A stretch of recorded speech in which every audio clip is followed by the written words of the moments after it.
Good evening, everybody, and thank you for joining us at this regular meeting of the Madera City Council. If we can have roll call, please.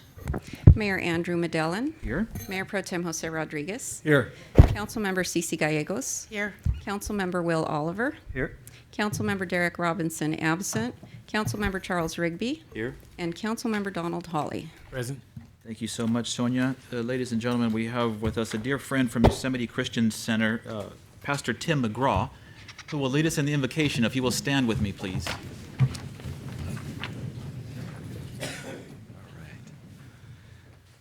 So, Lord, we approach you tonight with just thanksgiving and gratitude.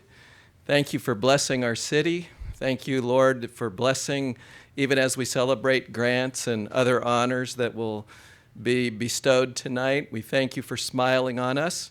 Ask that you will continue to give wisdom to our leaders, all of our government leaders, and bless all the business that will happen here in this meeting, all the decisions. We invite you and thank you for all your goodness to us. In the name of Jesus, amen. Amen. Thank you very much, Pastor. If you join me in the pledge, please. Ready, salute.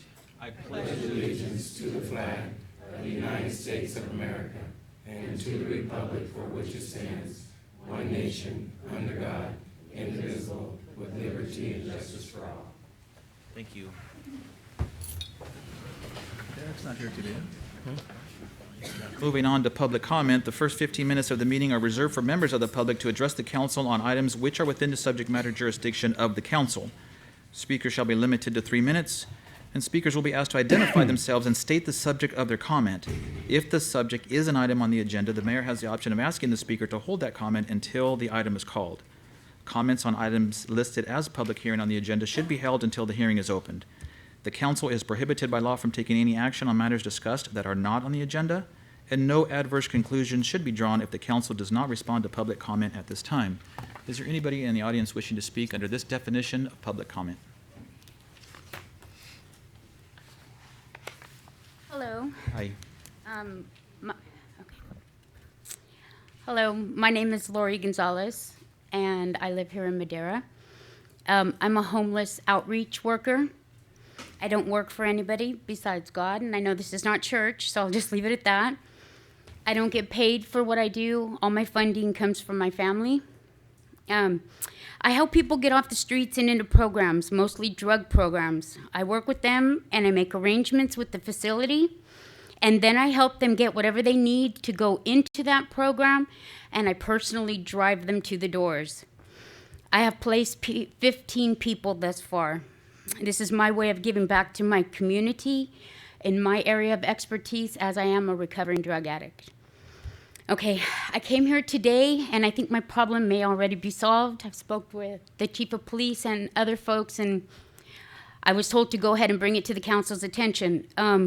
What I'm here to talk about, or what I came to talk about, was MAP agency out of Fresno bringing van loads of homeless folks from Fresno to Madera and dropping them off. This is not with prior arrangements of a bed for them. It's just coming and dropping them off. This is taxing. I'm going out and I'm seeing new faces every time I go out there, and they're not Madera residents. And I'm not bagging on anybody because they're from Fresno. I'm just saying that as an outreach worker, when I have somebody come to me and say they want to go to a drug program and I can't get them a bed for 2 days at our rescue mission because they're full to capacity, and most of those beds are taken by Fresno residents, I have a problem with that. So, but I think my problem is resolved, and I'd just like to thank you for your time. Thank you, Ms. Gonzalez. You truly are doing God's work. Thank you so much. much. Thank you so very, very much for your efforts. And you actually were down the perfect path, speaking with our chief of police and the rest of our people at the police department will certainly help you out. And please feel free to come down to a city council meeting at any time. Thank you We're so much. happy to have you. Thank you. Thank you. Anyone else wishing to speak under public comment, please come forward.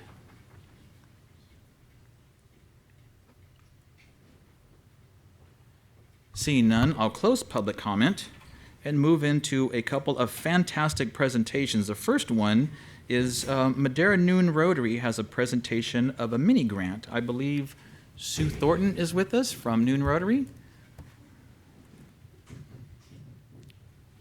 Mr. Mayor, I tried to get him to give it to me. Yeah? Well, why don't they give it to us? How Okay. about that? That's what they told me. You wanna step over here, and then you can also introduce who's with you, and we can cash that thing and have a party. There we go. Okay, Sue Thornton, Madera Rotary President this year, and with me is Alicia Bennett and Dana Linneman. And we are pleased to present this check for Madera Parks and Recreation because this year our focus is on youth. And we were looking for a project to utilize our $4,000 grant, local grant.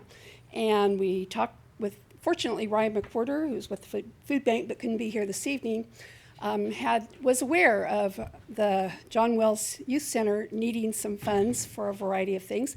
So we are purchasing a pool table, art supplies, and we're going to be working with the center at their carnival in October and manning some of the carnival booths and things. So we are really pleased to do this. We're also going to try to have a vocational tour and take the whole club out there for a tour and see what it looks like. And it's a great center. We go out there. I'm also a retired teacher, as Charles knows, and and we have our retired teachers meetings there. So I see it quite often, but not everybody does. So Mayor Medellin, we present you $4,132.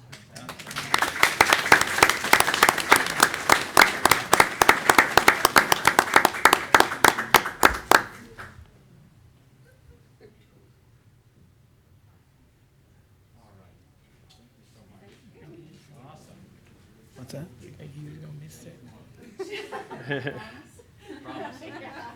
Anytime soon. Huh?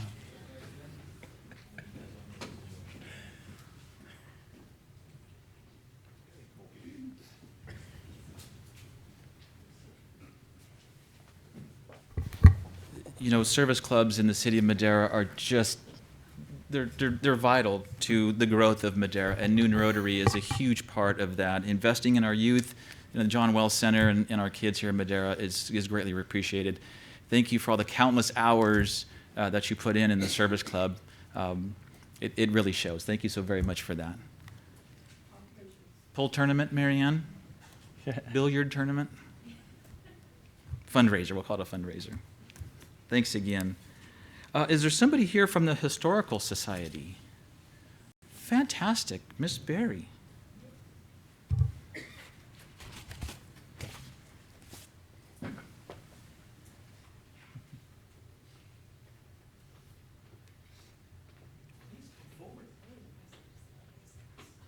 You know, every year they have the whiskey thing where you're supposed to grow a beard. I've been trying to grow my beard since last parade, and this is as far as I've gotten. So my apologies. I have to pay the money every year. Well, you're off the hook.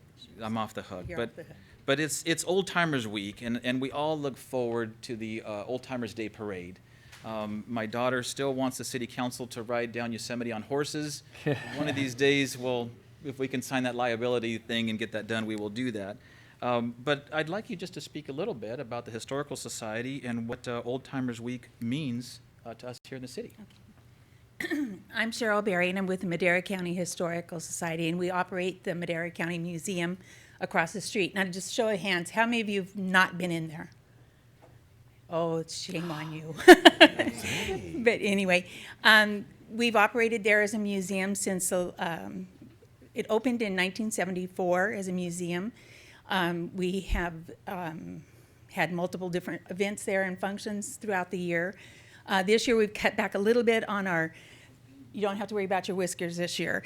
One of our main guys, gentlemen that have helped us so many years, has been ill, so we've kind of had to readjust, and Oliver and his group have graciously stepped in to help us, so that's really great.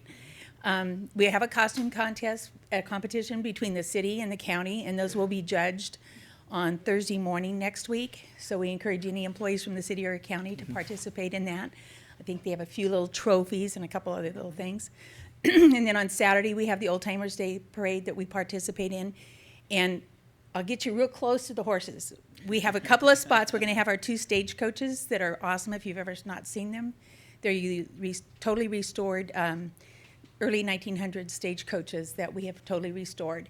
And we're going to have them both pulled by teams of horses this year. We have a couple of spots left in one of the coaches. If any of the council people would like to join us, let us know. A couple of board of supervisors are going to be there too, so you just beware. But anyway, so we welcome you. I'm just putting the pressure on you a little bit. You want to get represented too. In the coach or pooper scoopers? No, in the coach. Okay. They I have wasn't somebody else sure. handle that other Okay. stuff. But anyway, it's a fun day. We have Will and some of his group of the young professionals are taking care of the booths in the park. And this year, the Evening Lions are going to take over the barbecue. They're going to be doing a Philly cheesesteak sandwich that I guess was a big hit at the fair this year. So they're going to be doing that. So please join us for that. So thank you very much. And just come to the museum anytime. We're open. Yes, I'm in. Yeah, you better be there. My wife So- had been there. I will present, Ms. Berry, this proclamation. I, Andrew Medilla, Mayor of the City of Madera, do hereby proclaim September 25th through the 29th, Old Timers Week. And this is for you. Yeah.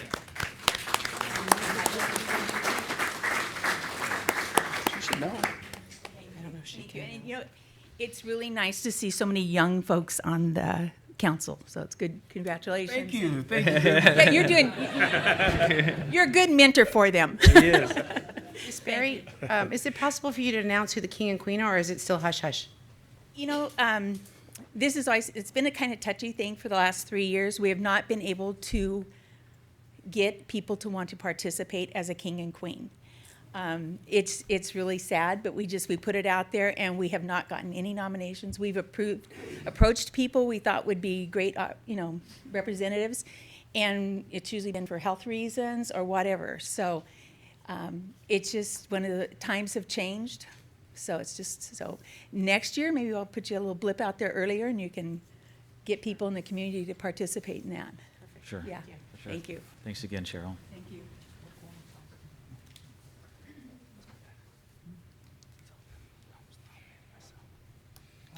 Sonia, if we could have a late distribution announcement, please. Yes, thank you.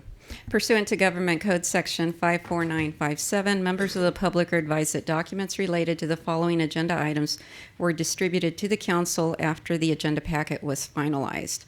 Under Section B, Consent Calendar, Item B4, the subject matter is a contract with Curzon and Associates. Exhibits A and B to the contract were distributed to the council. Item B5, subject matter, award of contract for fire station. This would be in relation to the contract with Moore Twining Associates. Exhibits A and B for the contract were distributed to the council. A second distribution relative just to the fire station project. Letters received from the firm representing the Carpenters Local Number 701 were distributed to the council. Extra copies are available at the podium for members of the public wishing a copy. Thank you. Sonia, thank you so very much. Moving into our consent calendar, with that late distribution announcement, I would like to pull item B5 and then also give opportunity from members of Madera High and Madera South an opportunity to come forward. So I'd also like to pull item B11 and B12. Is there any other council member wishing to pull an item for further discussion or question? Mr. Mayor, I'd like to pull item B3. Item B3. Anybody else?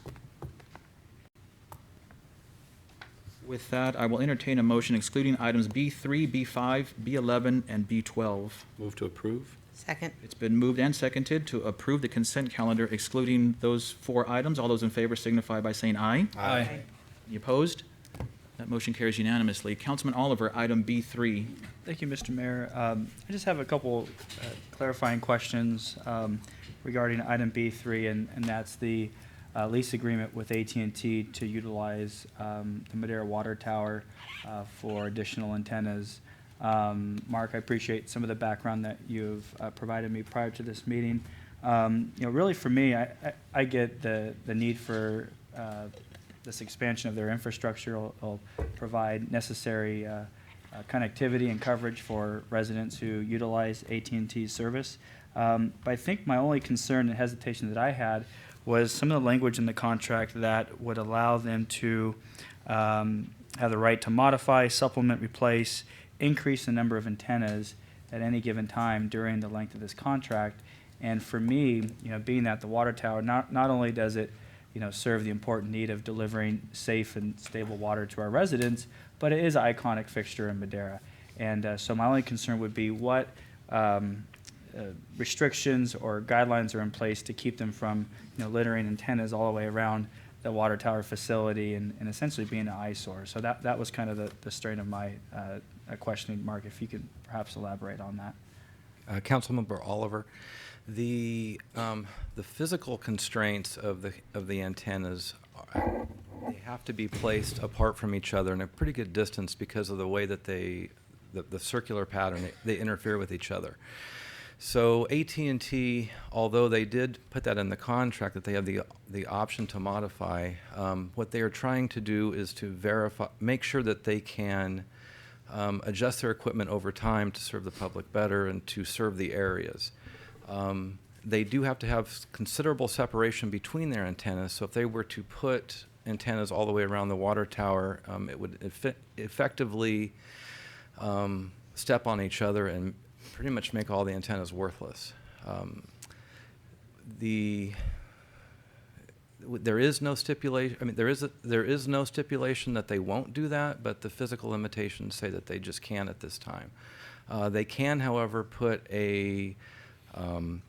like a microwave link to get to another tower if they need to, or like a microwave to beam down into an area for small cell sites in the future. What they're trying to do, though, is to guarantee that they can maneuver their current infrastructure with new technology coming out. I definitely understand that. Is there, I know that this agreement, it's somewhat boilerplate. I'm sure that they use in hundreds of other transactions. Do you see there being any wiggle room there to perhaps make some modifications in that agreement so that we have just some additional safeguards before they come in and add additional equipment or antennas, to the water tower?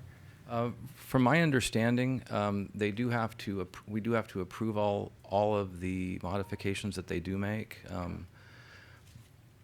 However, there is an opportunity to go back and to ask them to redo the agreement or to put that language in.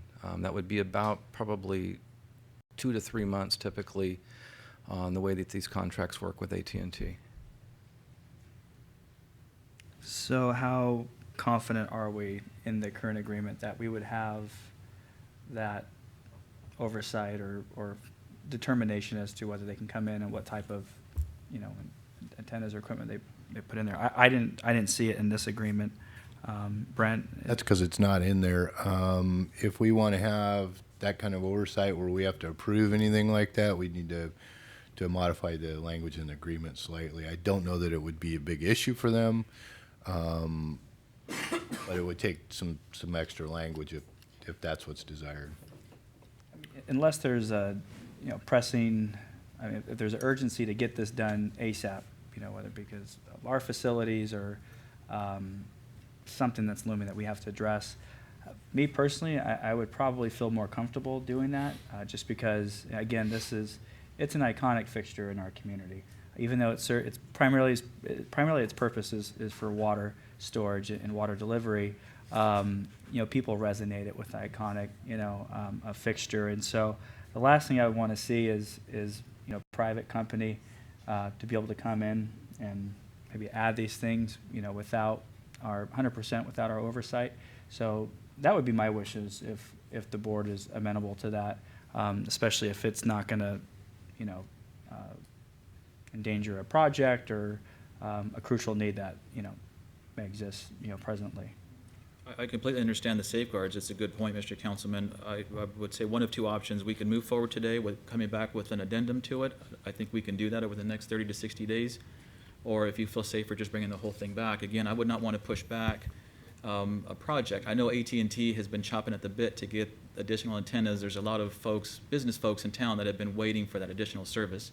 So I don't think we would hold anything back, but if we come back with some sort of an addendum that would have a little bit more safeguard language. Are you okay with that, Brent, or you want to just kind of start from Well, the beginning? Yeah, I don't know that that's if you can wait to the next meeting, that would be the more prudent cause, because here's the deal, is if you approve it this way, and enter into it this way, there's no obligation on their part to enter into any kind of amendment. So, so basically you're at their mercy to agree to something. And if it's safeguards we're looking for, it would be better to come back in 30 days. And I don't know if the next council meeting in 2 or 3 weeks will work, but Not sure how fast AT&T can look over what we're suggesting, but that would be where the holdup would be. Yeah, typically it's going to be on AT&T's end because it has to go to the wireless builder, then to the AT&T, then to their attorneys, and then back through the system again. Yeah, you probably are looking at about 30 days, but they may want to expedite it too, so I don't know. I think that would be my preference if, out of abundance of caution, I mean, this is a long-term lease. I get the, financial implications too. We would, generate a good amount of revenue on this lease as well. But this is an important piece of infrastructure for the city and is iconic, for our residents. And so it would be my preference perhaps to table that item or maybe bring back something a little bit more complete that addresses those concerns. Okay, certainly have no objection. Brent, you want something in the form of a motion, or just not approve this one, or what would you? No, that's fine. Just kind of, let's just go ahead and agree that this one will just stay off no action on this one, and we'll just bring it back. I'll get with Mark. We'll modify the language, or at least propose something to AT&T. They'll agree to it. We'll bring it back in that form. I have a question, Mr. Mayor, before we. In the past, have we had any other agreements with AT&T before on any other structures here in the city? Not to my knowledge. This would be the first one here. Okay. And the reason why I ask is the concerns are valid, but what is AT&T's position on something like this? Would they be willing to make any amendments to the current agreement? I cannot speak for AT&T, but what I can say is that the coverage area is pretty considerable for them. I mean, it's a pretty considerable improvement. And so, just a second. I don't see them going anywhere else, right? So this is current, and that's what the new coverage area will look like. Well, and so it will actually get building service pretty much throughout the northern area downtown. And so I would suspect that with the time and effort they've already put into this, it wouldn't be a problem to amend it. I see. Okay. That was my concern, is that, that the city hold back on a project of this size and they find something else and we miss out on an opportunity. But as you said, I think they put a lot of time and effort into this. So when you're not talking about something that's very burdensome to them as far as the language, all it's going to do is just add a layer of approval by the city. So, and I would suggest doing it as approval by the city administrator or their designee, being likely Mark, but or both of them or their designee. Simple language like that, we can bring it back. I'd appreciate that. Mark, thanks very much. Okay, thank you. Item B5, this is part of our late distribution announcement. And there's a request. That's why I wanted to pull this one and let the council know if they didn't get a chance to read through this. The request is to delay the award on the fire station project. Keith, you'll weigh in on that one? Yes. Thank you. Assuming this is working. They are requesting on the basis of the need to go ahead and review the package. They haven't given a whole lot of other specifics regarding it, but we don't have any objection to delay for 2 weeks simply on that basis. Is that microphone on? Is it on? I can't hear you. Yeah. How's that? All right, thank you. It's better. So you have no objection, staff has no objections to? We do not. Okay. Any questions from the council regarding this late distribution announcement? Yeah, Keith, can you explain why their bid package didn't get through and they're asking for well, not an extension, but they're saying that that it wasn't, we as a city didn't offer that opportunity? They had requested, I believe, on September 6th, and typically we would not go ahead and. Yeah, the city's position's been that until such time as there's actually the agenda item has been actually finalized, that it is still basically in draft form and not disclosable at that point. Once it was made part of the agenda, then we did direct it to them, but they're just saying they got it so late that they'd like to be able to look at it. I don't think, everything in their letter I've looked at, I don't think there's really any, I'm going to say, I don't think they raise anything that really causes us a lot of problem, but I would think in an abundance of caution, if there's no objection by staff and no reason we can't shove it to the next meeting, that it probably would be the prudent course of action and might avoid other delays if they want to really raise a big stink, whether there's no, whether it's meritorious or not, it still would cause delay. So my thought is give them till the next meeting if you can, and that's just a prudent course of action. I would agree. Any other questions or concerns about this one? Again, Brent, What's up? don't need a form of a motion. We'll just table No. this one until next Yeah. month. Next meeting. Next meeting, which is next month. Yeah. We both win. A tie. Thank you very much for that. Moving on to item B11, I just wanted to give our friends at Madera High School an opportunity to come forward and discuss our favorite time of the year, the homecoming parade. See, I don't see the purple. It's not their homecoming. You can come this way. They have one too. Not the same angle. I know, but we're approving one of their deals. See? They are next on item B12.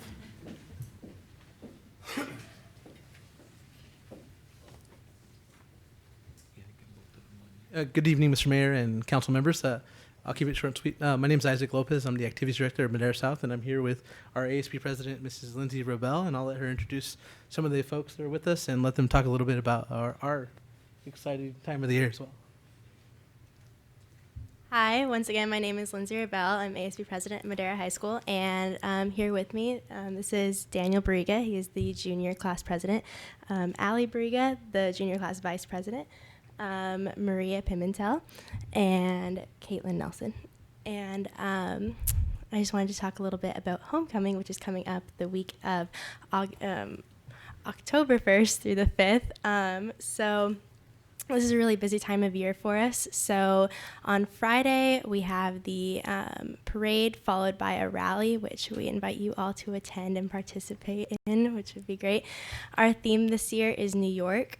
So all of the floats are going to be based on famous Broadway plays, and just for example, like Wicked, or the senior class is doing Grease. So yeah, that is going to be the theme of the parade, and then followed by the rally, and then throughout the week we're going to have dress-up days, and one that we've already come up with is on Monday we're going to do the City That Never Sleeps, and we're going to do a PJ Day.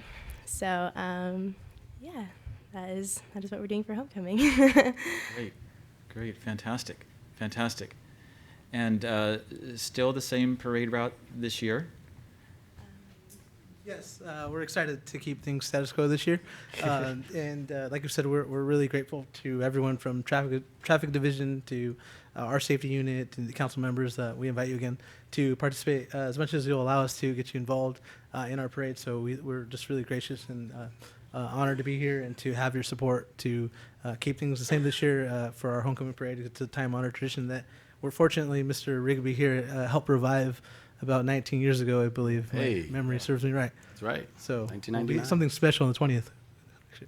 It's a great time of the year. We really look forward to it. And so let me take this opportunity to thank you for our T-shirts you gave everybody. That's fantastic. And it is a time-honored tradition. And not only us up here and people in this room, but the entire community looks forward to that parade and wearing blue and supporting the team and getting out there on homecoming and participating. Personally, I miss the days when we used to ride the floats around the stadium on the dirt track, but we know we can't do that anymore. But it certainly is a fantastic week. And I'm also proud to say that I am related to 3/5 of those kids right there. Love my family. Love you guys. Thank you all for being here, sweetie. And so, again, if there's any questions or concerns, Councilman Hawley. Yeah, Isaac, you know not to give up my seat, right? It is like the Supreme Court, Mr. Hawley, and Thank you. it is yours till. All right. If there's not any other questions or concerns or comments, I will accept a motion for the request of. So move to approve. Second. It's been properly moved and seconded to approve item B11 and award the efforts of Madera High School. All those in favor signify by saying aye. Aye. Opposed? Motion carries unanimously. Thanks for being here, and we'll see you soon. Good luck.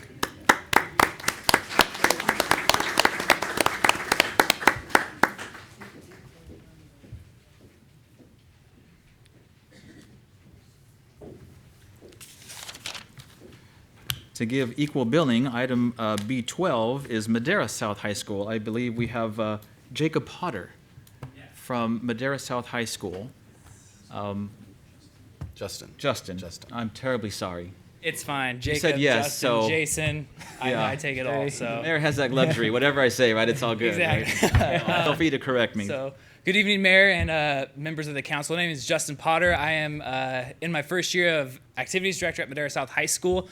Unlike a lot of people in Madera, my blood is purple in the sense of I was a part of the first graduating class from Madera South High School. Yeah, good for you. I was the first alumnus to come back and teach at Madera South High School, and I'm continuing the tradition of being the first to come back and be on the administrative side at Madera South High School. Madera has my heart. Unfortunately, right now, I do not live in Madera, but when this opportunity came up, I'm more than willing to commute to where my heart is, just because I feel for the students. I understand where they're coming from, and it's a pleasure to serve them and Madera as a whole, especially being from Madera. This year, our homecoming theme is Disney, where dreams come true. All the clubs and classes are having Disney-themed floats, such as Alice in Wonderland and Coco and different things like that. So clubs are getting ready. Homecoming week is next week. The parade route's the same, going down Olive, then up Stadium, all the way to our campus, where we enter the Ag Gate on Pecan Avenue. And we're just excited to invite out the city council. We're inviting elementary schools, the Purple Pyramid, to all come out and just partake in the traditions that are being built and continuing to be built. And yes, whatever support the city provides for us, we greatly appreciate as far as traffic and anything else that you guys do for us. So I just want to say thank you. It's a pleasure to introduce myself to you guys, and hello. You're welcome. Thank you. It's always great when somebody graduates here and comes back and gives back. And although you may not reside here, your heart is here, you bleed purple. It doesn't get any better than that. Now, how often do you get mistaken for a student? Well, I know a lot of the staff, so they know who I am, and they might treat me like a student sometimes, but that's just an old habit they have to break. So Exactly, not a problem at all. Just saying that you're very young looking. Thank you. Any questions of Mr. Potter, concerns, comments, or anything? Just want to say welcome, Justin. I'm glad to see you back in town. Thank you. I'm excited. I do have a question, and maybe this is to Brent. I know the semantics behind why we're awarding Madera High School approximately $1,500 and Madera South $1,200. The routes are different.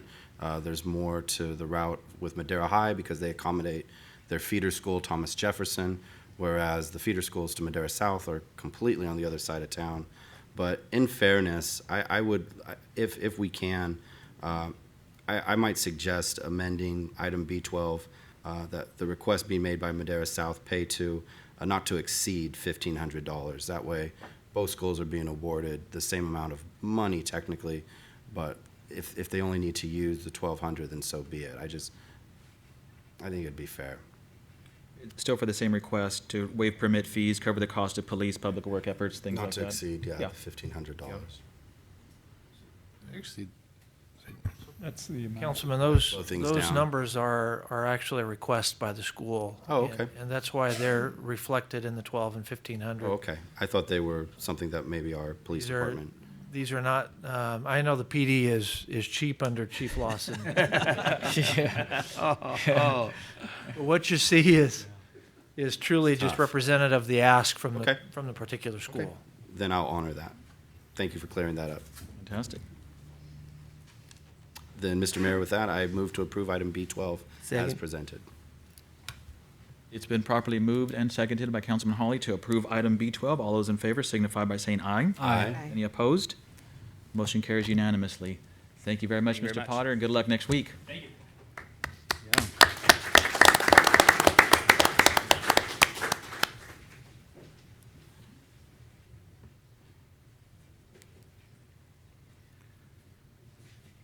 Moving on to item C1. This is a public hearing and consideration of introduction of an ordinance rezoning 4 parcels located in proximity to the intersection of North C Street and East 5th Street.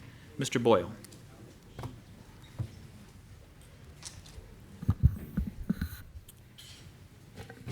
Thank you, Mayor Medellin. Our first item on tonight's public hearing agenda is indeed a general plan amendment and a rezone to accommodate a pending grant application consistent with the Affordable Housing and Sustainable Communities programs that are administered through the state of California, primarily through the Department of Housing and Community Development.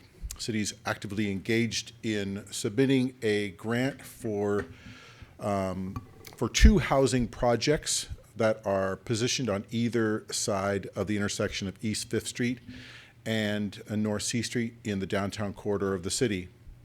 Currently, the zoning for the properties is not consistent with the desired high-density housing projects. They're currently a PF zone and a C1 zone, PF for public facilities and C1 for light commercial. And the general plan designations for those properties is also inconsistent with the desired opportunity to apply for a multifamily high-density housing projects. In order to take those first steps towards positioning these properties to be appropriately zoned and have the correct general plan amendments, these 2 applications are before you tonight.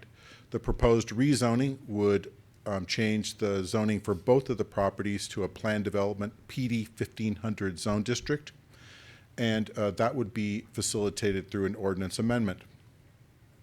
The proposed general plan would be to a high-density residential designation consistent with the proposed zoning, and that would be facilitated through a council resolution.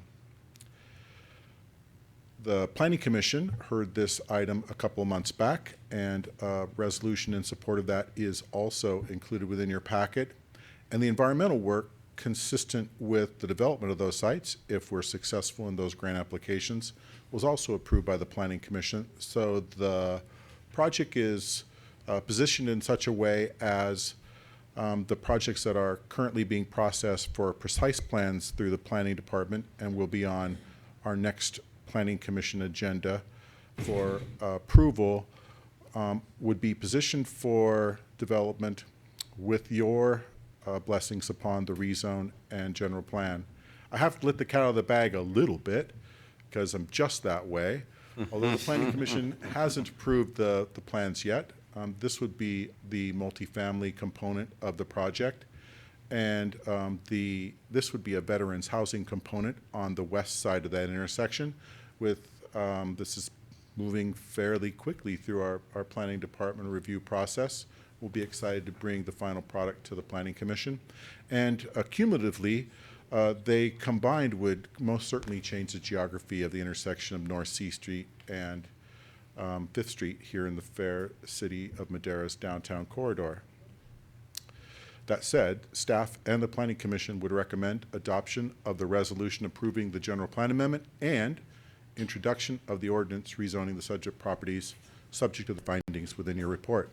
That completes my presentation. I'd be happy to answer any questions you might have.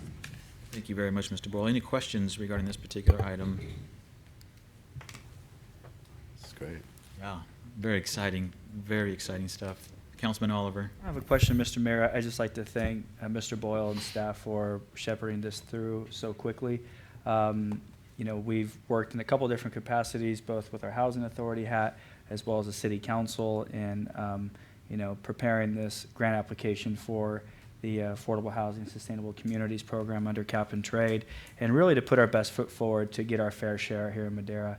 And so these are two of the projects that we have conceptualized, a part of a menu of enhancements and projects that we could submit to the state for review. So I just wanted to thank you, Chris, and the team for putting this together so quickly. I know that's not an easy task, and I'm very proud of our city's contribution and seat at the table with that team. So thank you.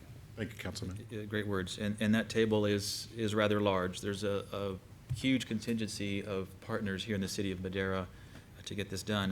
And this board hired Segala and Associates to take the lead on that. And really, we made great strides in a short amount of time. So to have this project come to fruition, I'm really, really excited about it. This is veterans housing and affordable housing is just a start. We're really just kind of the tip of the iceberg. But point well said. Thanks to our staff so far for just really pushing this thing forward. This is a notice public hearing. Is there anybody in the audience wishing to speak on this particular item? Please come forward. Seeing none, I'll bring it back to council. We have two issues. One of them was going to be the introduction of an ordinance, which I'll call for title shortly, and then after that we have adoption of a resolution. So if there is no more questions, I will ask for title. Introduction of an ordinance of the City Council of the City of Madera amending the official City of Madera zoning map, rezoning approximately 0.86 acres of land located on the northwest and southeast corners of the intersection of North C Street and East 5th Street from the PF Public Facilities and the C1 Light Commercial Zone Districts to the PD 1500 Plan Development Zone District as identified within Exhibit A. Mr. Mayor, I move to waive further reading and introduce. Second. It's been properly moved and seconded to waive further reading and introduce the ordinance. All those in favor signify by saying aye. Aye. Any opposed? That motion carries unanimously. And the second part is adoption of a resolution. I'll entertain a motion. So move to approve. Second.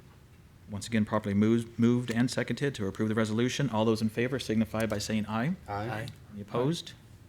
Motion carries unanimously. Thank you very much.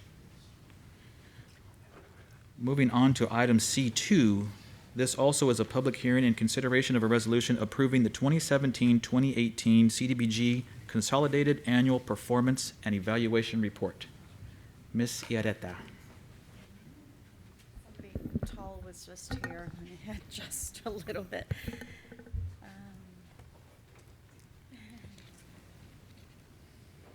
Well, good evening, Mr. Mayor, council members. As you know, HUD requires that cities submit a CAPER report each year. It also requires public participation and offers an opportunity for the public to comment on the draft of the CAPER.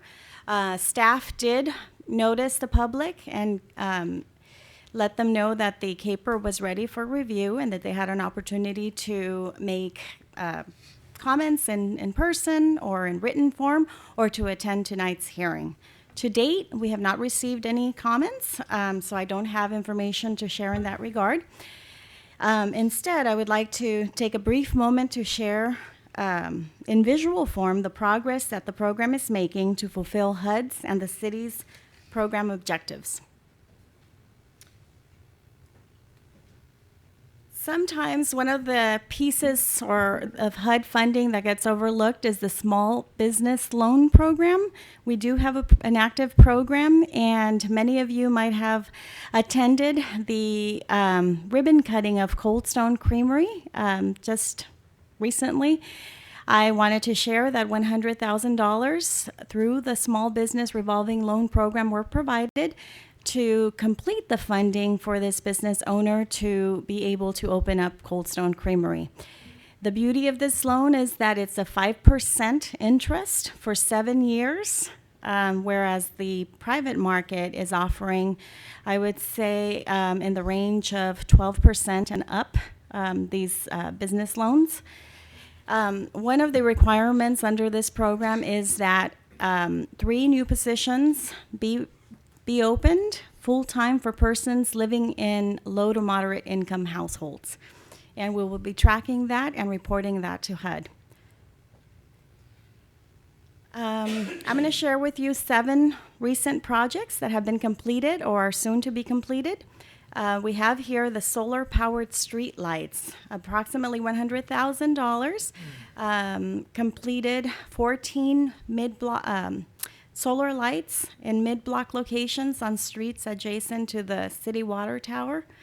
2 more are planned for this year, with the remaining funds of $13,000 that they had after completing the 14.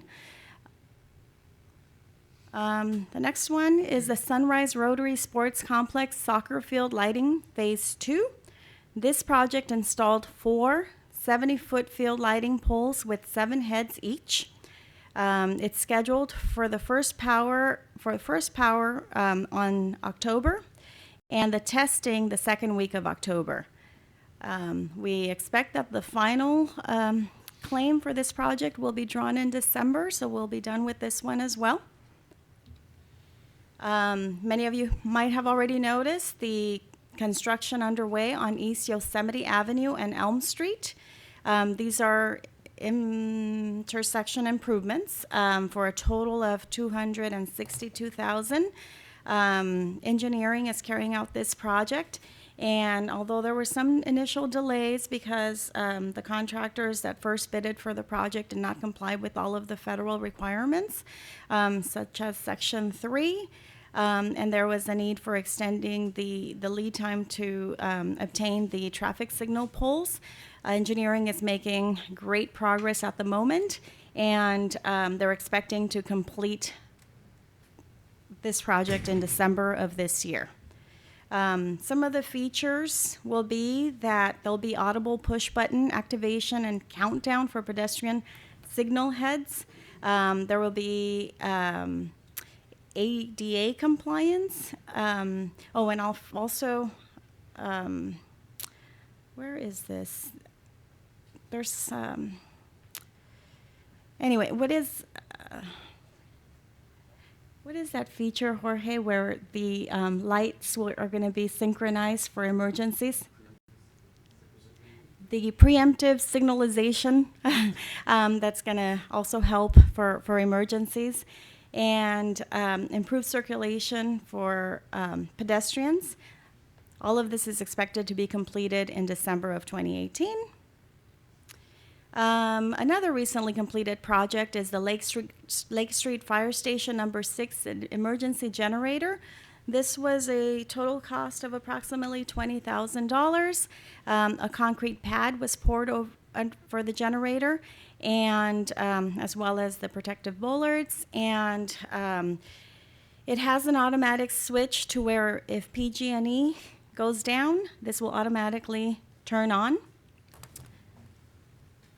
And I won't go too much into the details of the Pomona Ranch housing for the homeless project, since you recently received a full presentation, but I wanted to highlight that 26 persons were housed, a total of 6 families, and from these 6 families that received housing for 6 months, all of them were moved into a 1-year lease, 4 of them in Madera, and 2 of them out of town. And this one is one of our public services project, the Zocalo project. With only $8,000 approximately, they were able to create the Friday's art shows, as well as assist students doing research for scholarships to continue their higher education. So a little bit goes a long way to execute very successful projects in the community. A report on our funding. This just shows you the last 4 years of funding for CDBG programs and how much has been drawn in the middle column to date, and our balance under each of those years' authorized amounts. So we're making good progress. Over 2/3 of our funding over the last 2 years has been expended and used successfully to carry out HUD's objectives, as well as our city's goals for these neighborhoods.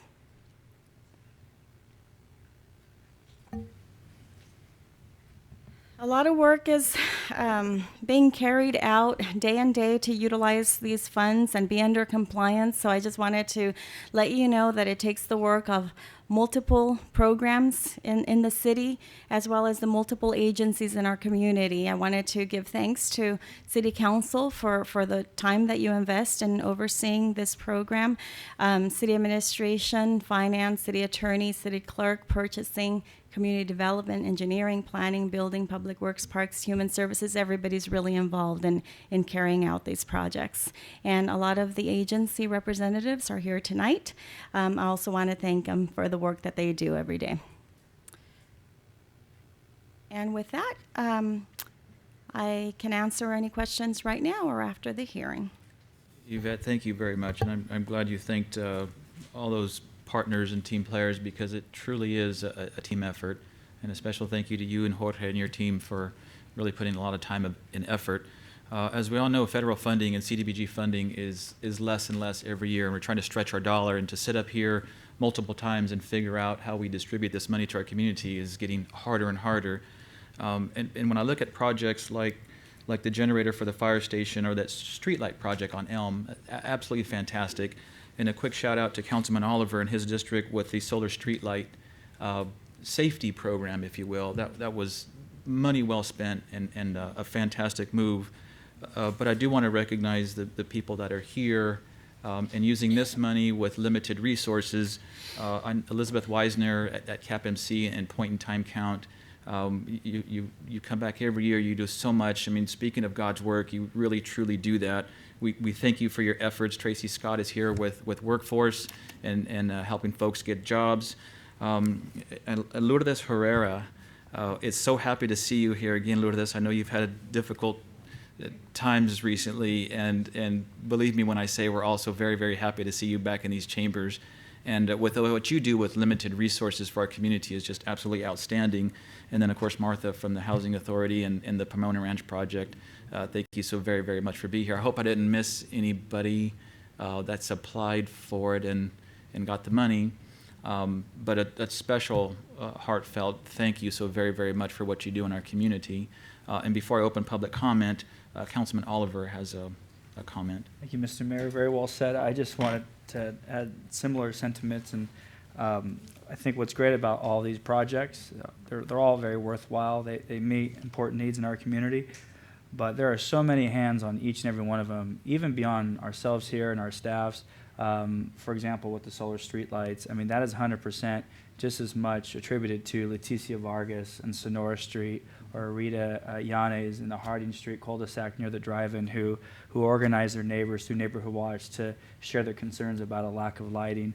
And just the other day, I heard from a resident on Nebraska Avenue who said, you know, we can now sit outside at night and feel comfortable with the street light that lights up our neighborhood. And I also want to give a shout out to Phil Johnson with our Public Works Department, who was tasked with the streetlight project and went out of his way to meet up with me at night and others at night to walk the neighborhoods, to see it firsthand, to engage residents, and to come up with this plan to move this project through implementation. So whether it be Pomona Ranch, streetlights, sidewalks, the Zocalo Art Show, there's so many hands that are involved with these very worthwhile projects. So thank you, Yvette, and everyone else for your great efforts on this program. I did have one quick question, though.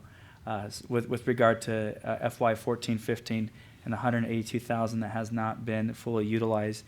Can you maybe elaborate as to what project that we're maybe not quite? I think I'm going to need for his assistance since he has this memorized. Good evening, Council Member Oliver and department heads and public. It's an accounting system that the 182 is not tied to specific project. So it's shared across all of them. Draw down. HUD's getting away from a first in, first out accounting system and moving to a year by year draw. So in future draws, we'll be assigning the amounts that we draw to the fiscal year. To like the next year over. So is it because those projects didn't fully utilize all the dollars for that particular allocation? And again, some of the projects are allocated to the program year. Okay. As you see in the table, there are some balances that were left over. Those, that could be represented in those prior year projects that Okay. had balances left over. I know it's a moving target too, because sometimes we make allocations and then, you know, the actual award comes out and it might be more, it might be less, or, okay. Well, I think it'd be good maybe if you could send some follow-up there via email on if those dollars can then be, you know, reallocated to the next year, or if there's, what flexibility may exist. Yes. Cool. Great, thank you. Any other questions? You know, Mr. Mayor, I did want to just clarify. Of course, Mayor Pro Tem Rodriguez. So I'm not sure if I heard this correctly. Jorge, are you saying that when those dollars were allocated for that year, that program was probably going to run for 2-3 years, and therefore these funds would then be distributed at that time? Is that what some of those funds represent? Did I hear that correctly? I'm sorry. They represent balances from the grant year. So, okay, because I study this a bit myself.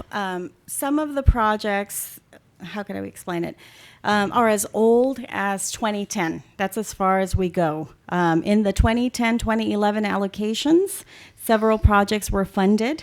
And those projects that have not been completed, there's one, I believe, and if I don't have it mistaken, it's Sunrise Rotary Sports Complex. Has not been completed, but we've closed out those years' funds, and now it is represented under the 2014-2015. Does that make some sense? Oh, it makes sense. Yes. So it's still on the table. So it's still on the table. It's not being accounted for as a 2010-2011 allocation year. It's rolled into 24 carried over balance. Now it draws another question. At what point will that be completed, or is there a ETA of when that might be completed? I understand by June of 2019. Thank you, Jorge. Thank you, Yvette. Any other questions of Yvette or Jorge?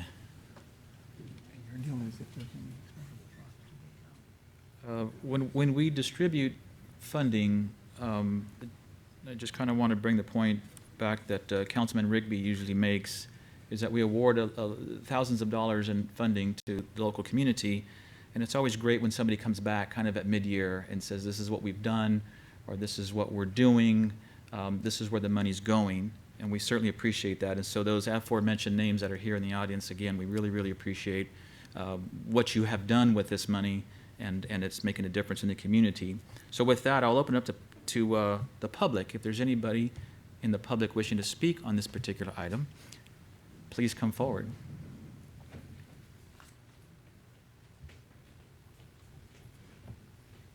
Good evening, Mr. Mayor, council members, staff. Good evening. My name is Tracy Scott Contreras. I'm here representing the Madera County Workforce Investment Corporation. And I wanted to provide some additional information regarding what we have accomplished with the allocation from last year. We were able to fund an additional high school equivalency preparation program at Madera Adult School by combining last year's CDBG allocation with a grant from the Wells Fargo Foundation. And while the grant funds themselves, the CDBG funds themselves, served approximately 30 individuals that were actually paid for, their exams were paid for and things like that out of those funds, we actually served an additional 125 low to moderate income Madera residents by providing that additional capacity and supporting it with other grant funds that we receive from our office. Of those 125, 43 were transition age youth who had not graduated from high school and were between the ages of 18 and 24. Of the 125 that were served during last program year, 29 of them, or approximately 23%, in addition to the numbers in your report, completed their high school diploma or equivalent. We've continued that program this year without CDBG support, but with an additional grant from the Wells Fargo Foundation and also utilizing existing funds that we have in our organization. And everyone who didn't complete last year came back to school this fall, other than those that are specified in the report who may have moved or dropped out. So I just wanted to share that additional information.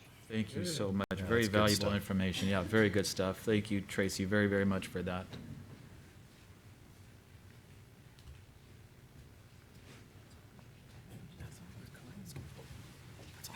Good evening, Mayor and Council members and public.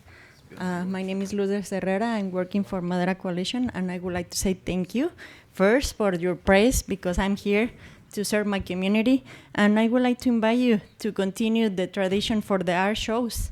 And will be October 12th.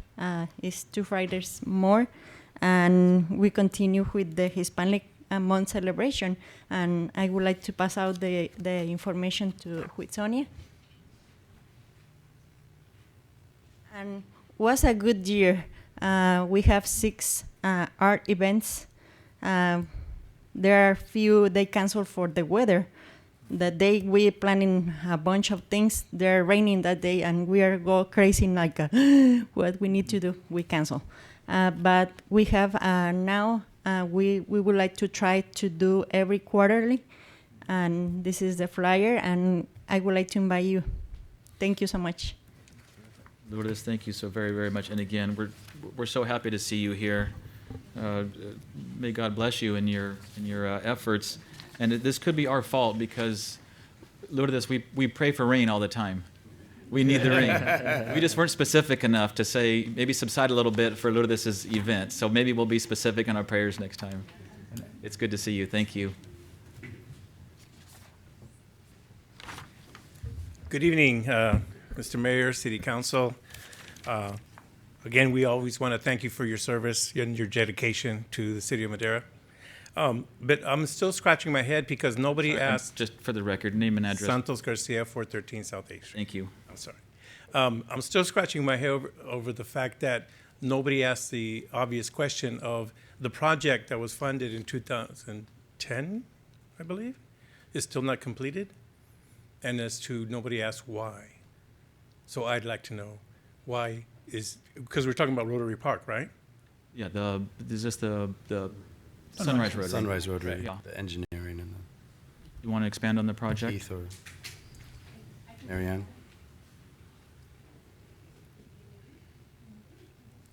When he asked for Rotary Park, and we're doing Sunrise Rotary, that's a different part.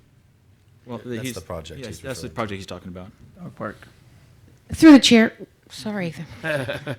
Through the chair, yes, we have, some of those numbers in the far right column do belong to the Parks and Community Services Department for a myriad of reasons. One, for this specific project, I know I've spoken quite a bit with Councilman Rodriguez. We had to find multiple funding sources. So we have some CDBG in that. We have some 2 different Kaiser grants. We have, sorry, 2 different Chuck Chansey grants from different years. We have a Kaiser Permanente grant. And so we, in typical fashion, we can never find funding for what we want to accomplish in one grant, or it's very rare. So we continue to scoop up money where we can. And sometimes we get enough to where we can start the planning process. Sometimes we get enough to where we can actually buy the lights. And we did that this time. We bought the lights 3 or 4 years ago, and they've been over in the Corp Yard for about that time until a couple months ago when they finally got stood up. So it's a matter of accruing the correct amount of resources it takes to do a project of this magnitude. And obviously, Marianne, it's not a use it or lose it or timeline. We take the funding when we can get it. I think the light project that was actually funded by, was that Chuck Chansey, or who had? All of those funding sources go into the body of that project. So yes, there is a timeline on it, and that's one of the reasons that it started, that the project is underway currently, is because there was a timeline on it. Probably more time than the general public would anticipate. just a matter of getting the correct number of resources and getting the design work done and the engineering work done and having something ready to go. There you go. Yep. Thank you for that.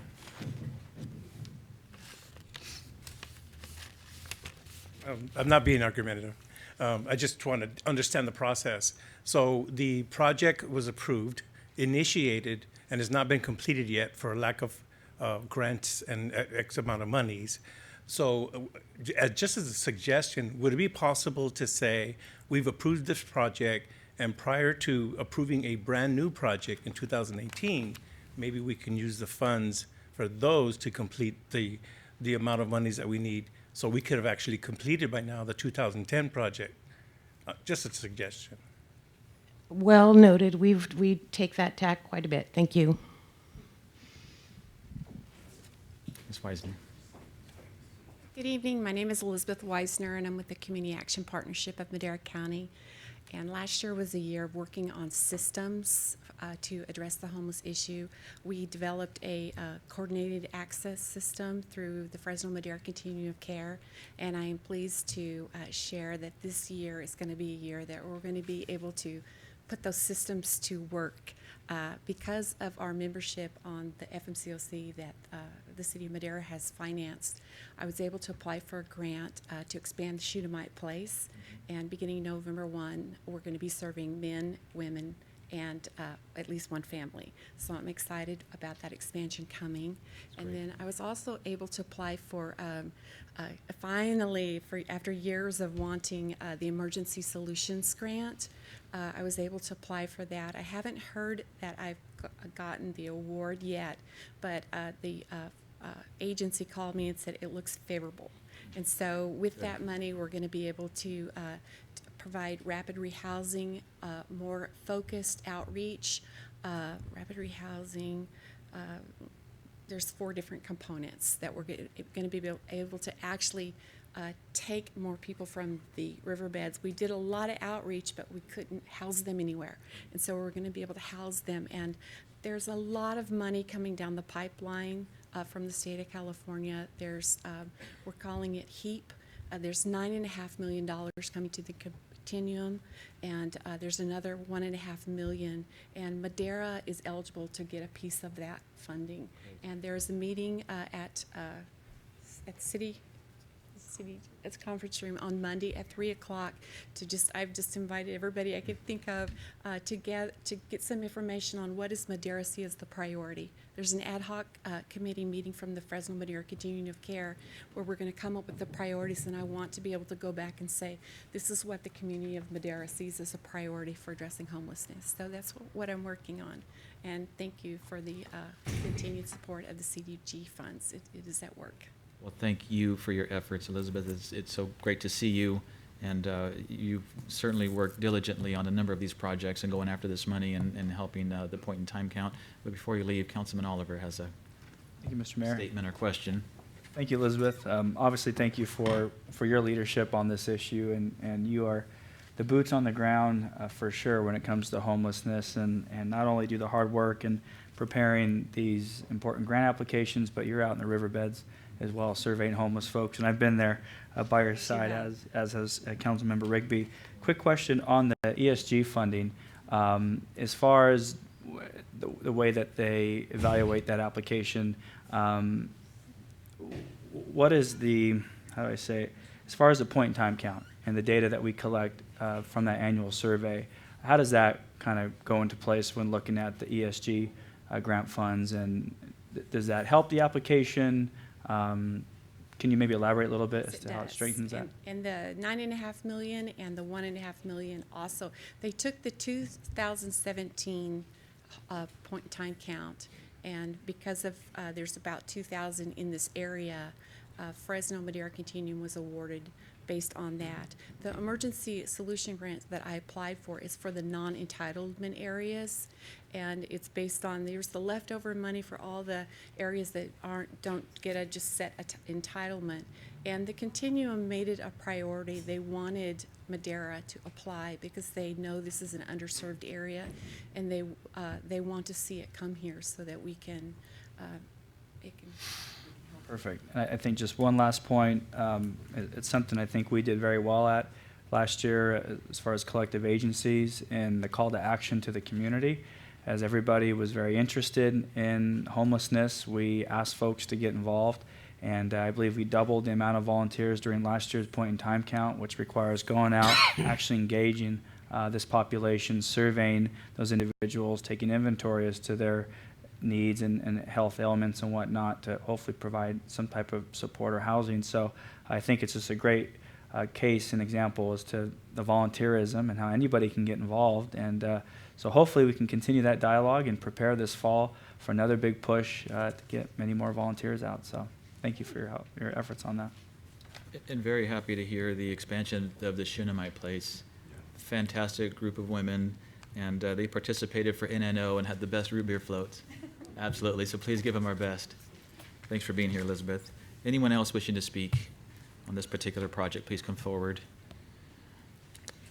Seeing none, I'll close the public hearing and bring it back to the council for action. Mr. Mayor, I move to approve item C2 as presented. Second. It's been properly moved and seconded to approve item C2. All those in favor signify by saying aye. Aye. Any opposed? Motion carries unanimously. Thank you very much for that. Item C3, again in two parts. This is consideration of a resolution adopting a boundary map showing a proposed territory, as well as a resolution declaring the city's intent to authorize the annexation of territory into the city of Madera Community Facilities District. Thank you, Mayor Medellin. Our third item on tonight's public hearing agenda is indeed the fourth annexation of properties into the Community Facilities District 2005-01 that was established by council action back in 2005. These are the first steps in annexing properties into the city CFD. There are really two preliminary steps initiating the process. The first one is a resolution that adopts the boundary map and identifies the territory proposed for annexation into the CFD. In this case, both these projects are successor agency housing projects. First one being the Riverwalk property on the south side of the river, and the second property being the Adelaide, the former Hunter piece that's currently being mapped for a 19-unit subdivision. So both of these properties, in order to final the maps, the CFD must be completed in advance of that map final. The second process, or the second resolution before you, which signifies the second step, is a resolution declaring the city's intention to authorize the annexation of territory into the CFD 2005-01. And within that resolution, that includes the setting of a date for the special election, which will occur on November 7th to finalize the process. Just as an update, because CFDs has been topical here at Council over the last year, the light pink areas are those areas within the city that have been annexed into the CFDs since its formation back in 2005. And so naturally, as the city has grown, new subdivisions that have been proposed since 2005 have been annexed into that CFD. The two blue circles indicate the areas that have been subdivided and now will be included within the CFD pending the election that will occur on November 7th. That said, staff would recommend adoption of the resolutions, allowing for the process to continue towards the special election and annexation in the CFD on November 7th. That completes my presentation. I'd be happy to answer questions you might have. Thank you, Mr. Boyle. And let me just say, I love the growth that's happening in the city of Madera. I love when these come before us. We're making things happen. Any questions for Mr. Boyle regarding this particular item? Councilwoman Gallegos. Chris, I just had a question where it says discussion on the report about the Melrose community. We've had a lot of residents at KB Homes that were concerned about this. So can you explain this on those two lots that are going to have this attached to? Is that what we're saying? It's going to be attached to their? Some of the citizens that have had concerns in the Orchard Point subdivision that have been topical at council. The Melrose law is what provides for and facilitates the formation of community facilities districts, and they're designed to close the gap between the cost of delivery of specific services and the actual revenue that's available to provide those. So in the case of CFD 2005-01, those monies are dedicated specifically to public safety. That includes parks, fire, storm drain, and police services. So the monies that are collected as part of annexation into CFD 2005-01 target those specific components within the city. The law that facilitates the Community Facilities District is the Melrose Law. Okay, so these residents aren't going to be hit like KB Homes 5 years from now with a tax that they're not going to be able to afford? There will be annual taxation consistent with CFD 2005-01 as a component of annexation into CFD 2005-01. What makes the Orchard Point KB neighborhood different is that there's an additional CFD that's associated with the Orchard Point subdivision, and it's only within that subdivision. So when our finance department worked to refinance that CFD and to bring that annual assessment down, that was specific to a CFD that was approved by council that essentially financed the physical components of the development of the subdivision, the streets, the sidewalks, all of those facilities that those property owners rely upon were financed as a part of a separate CFD. And the rationale at the time that CFD was approved was that it would lower the costs of the actual purchase price of the home, Right. which it did. But maybe what wasn't anticipated by potential buyers within that CFD was in exchange for lowering the initial purchase price, those costs of those other important infrastructure that might have normally been rolled into the purchase price of a home are really being repaid over the lifespan of a separate CFD. But that's only within the Orchard Point subdivision area. The remaining pink areas within this map, these are, with accepting the Orchard Point area, those don't have that additional CFD 2006-01, Okay. which was only associated with that. And staff worked very hard in trying to address those additional costs, but those costs and the refinance that occurred by finance are a separate matter, separate from CFD 2005-01, both in its purpose and the actual assessment. Which that refinancing was a savings to the homeowners. Yes, it was. Any other questions, Mr. Boyle? If not, I will entertain a motion. Mr. Mayor, I move to approve this item as presented. Second. It's been moved and seconded to approve item C3 as presented. All those in favor signify by saying aye. Aye. Aye. Any opposed? Motion carries unanimously. Thank you very much for that. Moving on to council reports. Starting at my far right, Councilwoman Gallegos. I attended last Friday the Art Civic Center meeting that we are a part of the GPA as city council members. And we together at the table with county and Madera Unified and a lot of important residents that wanted to stay in the arts, put together a mission statement, which they worked on Saturday when I wasn't able to attend. I had another meeting. But we looked at the strengths and the weaknesses of it coming into Madera and what we can do to help support that and bring in the arts into the city of Madera and county. We looked at outreaches and funding and how who else we need to bring to the table. And we looked at a timeline that we're looking at. The county looks like they're not going to release that building and be ready to get the DAs out of there for about 2 years.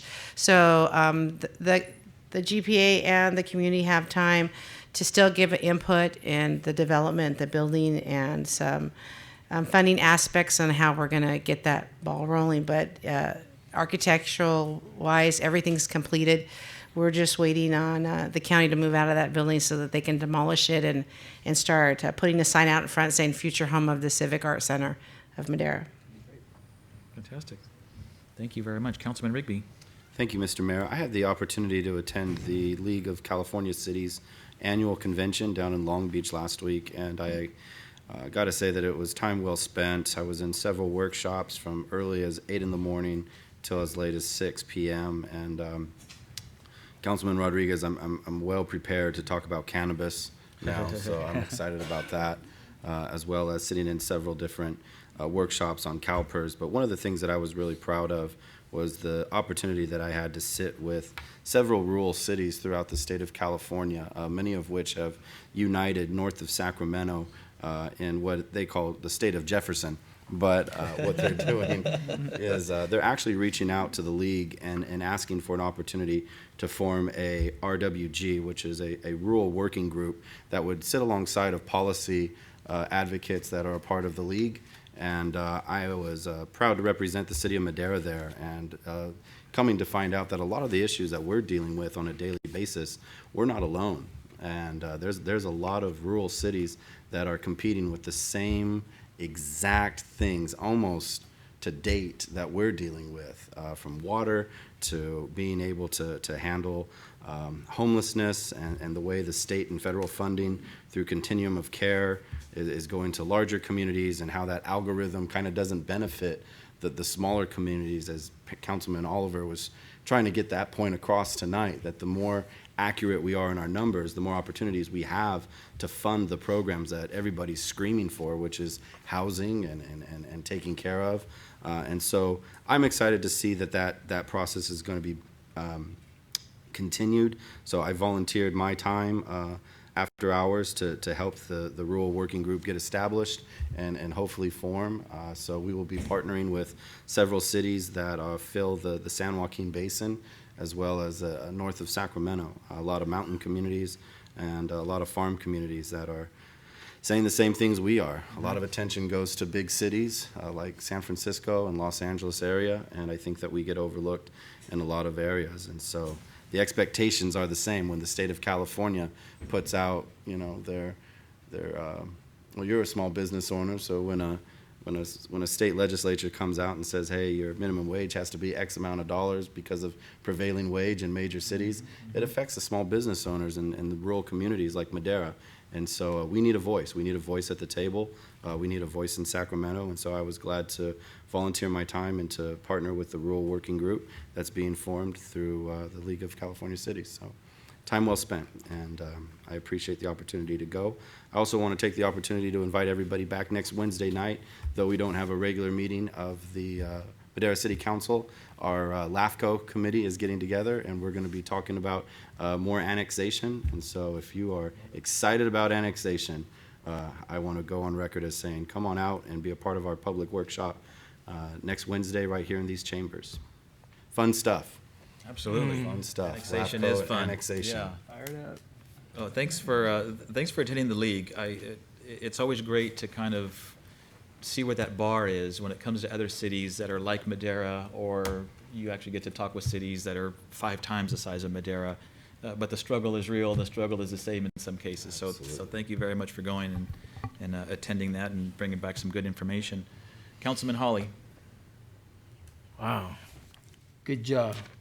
Glad to see you. That league said I've attended those sessions a couple years ago, and it is worth attending.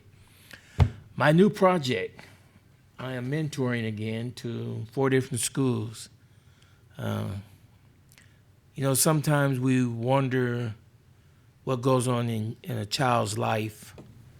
And it's not all education sometimes. It's a lot of things that they deal with at home cause them to have a low self-esteem at school. So I was able to attend 4 schools today, and good thing I was at Millview, and we had one of my kids ran away from his classroom. And I was looking to have him in my group, and he wasn't there. And they said he's out there running around somewhere so security had him, the teacher had him, the principal had him, his mom had him, and he wouldn't confide in none of them.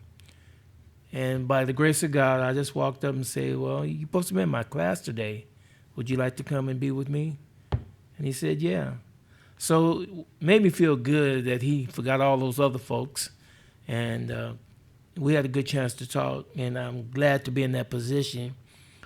best part of it, I got a text from his mom thanking me for being able to consult with her son when nobody else could. Sometimes I think it's a senseless job that we do for our kids, but if you think about it, all of us can do this. You know, you just have to have time. And I know Cece as a teacher, she knows what I'm talking about. Kids have this negative attitude to being in class. Some tell me I didn't want to go to class. I don't want to, oh, wow. And we all know we have to do that, but being able to chat with them and talk with them, I feel blessed that the Lord gave me that kind of attitude to be with them and consult with them and make the parents understand as well. So if any of you out there need me to talk to you, I'll be more than glad to. Thank you, Mr. Mayor. Thank you very much, Mr. Councilman. Mayor Pro Tem Rodriguez. Yes, thank you, Member Dillon. And Councilman Rigby, I'd be more than happy to talk to you about cannabis. I'm ready. Let's do it. Over cannabis. Yeah, you got it. Coffee on you. Yes, there you go. You know, I too had an opportunity to visit San Diego. I do want to apologize to my colleagues. Last minute, I think I caused that cancellation of our successor agency meeting, and I had some flight arrangements at the last minute that caused me to cancel my appearance here. But anyhow, I did attend a symposium that I attend to every year for my business, and I got an opportunity to see San Diego, and mainly their downtown financial district, or what they call it, their gas lamp district. But nevertheless, you know, I had an opportunity to, you know, experience the walking in a city, and you know, it leads you can't help but think of Madera. And when I was out there, I was able to grab a scooter, and it seems like these scooters are banned in Fresno, if I understand correctly. But you know, it just dawned on me that what is it that brings people to downtown? What is it that makes people want to come to downtown? And you know, again, I'm an ideas man, so I'd like to propose that maybe my colleagues, we can have some of those scooters come out here and possibly travel from maybe Schnorr downtown. And you know, we always talk about these walking trails, we talk about certain things, but what is it that gets people together? You know, obviously distance is an issue sometimes. You know, people live on the west side, on the east side, but how do you bring people together? Whether it be with scooters or the amenities of having these trails and what have you, is something that dawned on me at that point. And you know, I thought that would be an excellent idea. Not necessarily how it would look for the city. Obviously, with police department would have to be involved and see if that's something that they would even consider. I'm not sure if the city of Madera would be able to embrace something like that. But nevertheless, you know, when you go out to these cities, you can't help yourself but think of Madera and how we can improve. I know downtown has become something that we all want to improve. You know, again, with Councilman Oliver, Councilman Rigby, and everybody on this council that wants to really support the downtown, what better ways to do that than try to find creative ways to bring people to our downtown? Secondly, I wanted to just clarify something. Yvette, when I asked you about the monies that were there, I think you mentioned Rotary Park. In my head, I was thinking Rotary Park, the dog park. Well, I thought that was done already. And that's what the confusion was. But I did want to thank you, Marianne, for helping us get this sunrise, the lights going on. Because you know me, I've been talking about this for quite some time, and I appreciate the fact that you stepped up and we were able to get this together as your council and the CDBG funds that were able to be done. I don't say this enough, but I wanted to thank staff. Really want to thank you, staff, for everything that you do, your hard work that you put into all the things and the amenities that we have here in our city. So, with that, Mr. Mayor, I'll go ahead and pass that on to you. Thank you very much. Appreciate that information. Councilman Oliver. I think it's a great idea. I traveled to San Diego recently and saw the scooters, and apparently there's a big side business too for those that are willing to take them home and charge them. And but I think that would be something worth exploring. It'd be very neat. I had the opportunity, Mr. Mayor, to attend Fastway Chicken's 40th anniversary celebration event this last Saturday. I was honored to be there on behalf of our council to reaffirm our proclamation declaring it Fastway Chicken Day. And really, when you take a step back and you look at the Nishimoto family, and it was awesome to see Dorothy there, when you count up Fastway Market, Fastway Chicken, Fastway Coin and Laundry, and the 89 years of business with the Bridge Store, that represented over 200 years of business years on D Street here in Madera, which to me was very impactful. So I was proud to be there on behalf of the council and the city and celebrating their 40 years and wishing them well on another 40 years. So. That was fantastic. I wish I could have made it. Get some free chicken. I wasn't there. I was returning from Washington, D.C., where I had the opportunity to represent not only the city of Madera, but the county of Madera and 7 other counties in the central San Joaquin Valley, essentially begging for money. And so my duty was to try to find additional funds to widen 99 corridor, the 7-mile stretch right through the city of Madera. So keep your fingers crossed. We'll see what happens. We should know in sometime between mid-October and early December. Sue Thornton, thank you very much for sticking around. I really appreciate it. I'm not sure if you're here just to get your check and take it back. She's here to watch me. I saw your interest, and I'm not joking when I say that. I really appreciate you sticking around and watching us in action, especially student Rigby here in action. But I really do mean it. The service clubs in Madera, the Rotary clubs and Kiwanis and Lions, they just are so very, very valuable. And especially the Rotary, because of the Interact Club. And in a sense, investing in our youth again and bringing them up through the ranks and giving them that opportunity to be the next council member, the next school board member, the next mayor. It starts with that young age. And so thank you on behalf of all of us for the Interact Club and what you do to really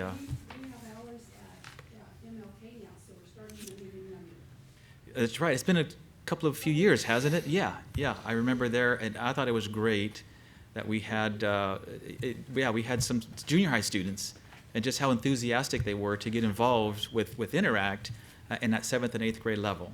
So we will see the fruits of that in the next few years as they go through high school and as the young man at South will go on to school, but come back here and plant those roots back here. So again, thanks to the efforts of the Rotary Club. We really appreciate that. And again, our pleasure. Thank you. Thank you so very, very much. Love Madera is this Saturday. If you guys haven't signed up, I think you can go online and sign up. If not, just show up and help out. Somehow, some way, you will end up in the river bottom cleaning up or doing something, I can assure you. I'm at Nishimoto. Fantastic. Flowers. Are you really? Very nice. So love Madera. And a shout out to Officer Wason Wadis and Business Watch. That connection with Business Watch is just incredible. We all know what Neighborhood Watch has done and the increased calls for service, and Business Watch is fantastic. I missed it because I was gone, but I think at Tessie Petroleum last week, there was like 20 people in the surrounding area that showed up.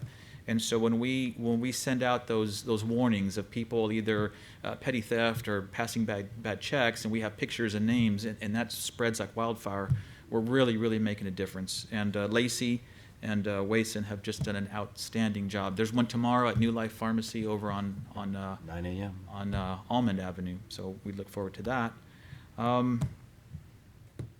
That is all I have. Thank you once again. And young man, it's either Michael or David. I'm going to take a shot, or neither. David. Thank you. I know you've spoken at public comment. We certainly appreciate those words, and thank you for sticking around and being here as well. So with that, Mr. Richardson, if you would make an announcement, please. Yes, Mayor, the council now will adjourn to closed session for 3 items. The first being conference with legal counsel in pending litigation pursuant to Government Code Section 54956.9, Subdivision D1 in 3 matters as listed. The second being conference with labor negotiators pursuant to Government Code Section 54957.6, and the representatives and positions are as listed. Last being public employee appointment pursuant to Government Code Section 54957, Subdivision B1, and the title on that one is City Manager. Great. Thank you very much. Good evening.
Mr. Richardson, if you would, please. Yes, Mayor, the council adjourned to closed session on 3 items, first being conference with legal counsel and pending litigation.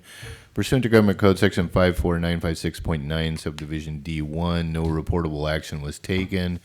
Second, being conference with labor negotiators pursuant to Government Code Section 54957.6, no reportable action was taken in that matter.